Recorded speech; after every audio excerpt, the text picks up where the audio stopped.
আসসালামু আলাইকুম সুপ্রিয় দর্শক, কেমন আছেন সবাই? আশা করছি সকলে ভালো আছেন। আজকের ভিডিওতে আমরা ওমান সংক্রান্ত কিছু গুরুত্বপূর্ণ তথ্য আপনাদেরকে দিতে চাই। বর্তমানে যারা ওমানে ঢুকতে চাচ্ছেন তাদের জন্য আজকের ভিডিওটি বেশ গুরুত্বপূর্ণ। আপনারা জানেন যে রিসেন্টলি আমরা যে তথ্যগুলো পেয়েছি যে বাংলাদেশ থেকে ওমানে কৃষি কাজে বাংলাদেশ থেকে কর্মী যেতে পারবে। এখন কথা হচ্ছে, হ্যাঁ কথাটা সত্য, যতটুকু আমরা খোঁজখবর নিয়ে জানতে পারছি এটা কিন্তু অফিসিয়াল আপডেট যে বাংলাদেশ থেকে কৃষি খাতে ওমান গভর্নমেন্ট কিন্তু কর্মী নিবে। তবে এখানে বেশ কিছু শর্ত আছে যে বিষয়গুলো আমরা এর আগের ভিডিওতে আপনাদেরকে জানিয়েছি। এখন কথা হচ্ছে ওমানে মূলত আপনারা যারা যেতে চাচ্ছেন কৃষি খাতে, মূলত খরচ সম্পর্কে আমাদের কাছে অনেকে জানতে চেয়েছেন যে ভাই ওমানে আমি যদি কৃষিকাজে ঢুকতে চাই সেক্ষেত্রে খরচ কতটা আমাদের লাগতে পারে। তো মূলত ওমানের আসলে কৃষি খাতে নতুন করে বিদেশি কর্মী নেওয়ার বিষয়ে বিভিন্ন মাধ্যম বিভিন্ন রকম তথ্য কিন্তু প্রকাশ করছে। তবে বাংলাদেশ থেকে একজন কর্মী পাঠাতে মোট কত টাকা লাগবে এমন কোনো সরকারি নির্ধারিত একক খরচ কিন্তু আসলে তারা নির্ধারণ করে দেয়নি বাংলাদেশ থেকে। খরচ মূলত নির্ভর করে থাকে ভিসার ধরন, নিয়োগকর্তা, রিক্রুটিং এজেন্সি এবং বিমান ভাড়ার উপরে।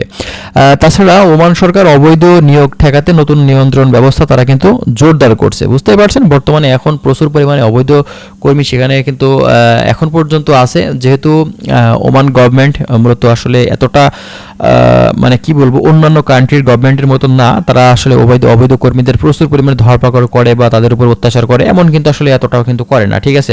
এই কারণে অবৈধভাবে কিন্তু ওমানে অনেক বাংলাদেশি এবং অন্যান্য দেশের মানুষেরা কিন্তু সেখানে কাজ করে থাকে। সাধারণভাবে বাংলাদেশ থেকে ওমানে কৃষি ভিসায় মূলত আসলে যেতে খরচের ব্যাপারে বলতে গেলে প্রায় 3 লাখ থেকে 5 লাখ টাকা পর্যন্ত কিন্তু বিভিন্ন এজেন্সি নিয়ে থাকে।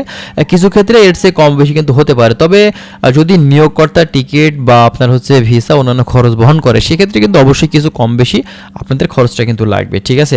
তবে একটা জিনিস আপনাদের অবশ্যই মাথায় রাখতে হবে, সেটা হচ্ছে আপনি টাকা পয়সা দেওয়ার আগে যে ব্যাপারগুলো আপনাদেরকে নিশ্চিত করতে হবে বা আপনি টাকা দিয়ে দিয়েছেন তার আগে কোন কোন বিষয়গুলো আপনাদের শিওর হয়ে নিতে হবে। বিশেষ করে আপনার হচ্ছে বিএমইটি বা অনুমোদিত রিক্রুটিং এজেন্সির মাধ্যমে কিনা এটা আপনাকে ইনশিওর করতে হবে। এরপরে আপনি চাকরির অফার লেটার এবং কর্মচুক্তি বা কন্ট্রাক্ট পেপার আপনি হাতে পাচ্ছেন কিনা সেটা কিন্তু আপনাকে দেখতে হবে। এর পাশাপাশি ভিসা আসল কিনা এটা আপনাকে যাচাই বাছাই করতে হবে, তারপরে কিন্তু টাকা পয়সা দিতে হবে। কোনো প্রকার রসিদ ছাড়া আপনারা কিন্তু টাকা পয়সা দিবেন না, তাহলে কিন্তু সমস্যাতে পড়তে পারেন, ঠিক আছে। তো এখন কথা হচ্ছে আপনারা এখন কি করতে পারেন। আপনাদের একটা কথাই বলতে পারি, আপনারা সরাসরি বুয়েসেল অফিসে যান।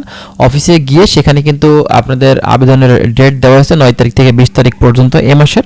তো এই ক্ষেত্রে এখন তারা আসলে কি বলতে চাচ্ছে সেগুলো আপনারা সরাসরি বুয়েসেল অফিসে গিয়ে তাদের মাধ্যম দিয়ে আপনারা কথা বলে কিন্তু বিস্তারিত আরও জানতে পারেন, ঠিক আছে। আর বর্তমানে আমরা যতটুকু জানি যে বুয়েসেল অফিস বাংলাদেশ থেকে বিভিন্ন ধরনের কিন্তু আসলে তথ্য দিচ্ছে বিভিন্ন দেশ সম্পর্কে এবং বিভিন্ন দেশ নিয়ে তারা কিন্তু কাজ করছে। বাংলাদেশ সরাসরি গভর্নমেন্ট অনুযায়ী যে নিয়মকানুন তাদের মাধ্যম দিয়ে মেনে তারপরেই কিন্তু তারা কাজ করছে, হ্যাঁ। তো এই ক্ষেত্রে আপনারা বুয়েসেল অফিস দিয়ে গেলে সব থেকে বেটার হবে। বাংলাদেশ থেকে সরাসরি সরকারিভাবে G2G চুক্তিতে আপনারা কিন্তু যাওয়ার যে প্রক্রিয়াটা সেটা সম্পাদন করে কিন্তু যেতে পারবেন, কম খরচে ঢুকতে পারবেন, ঠিক আছে।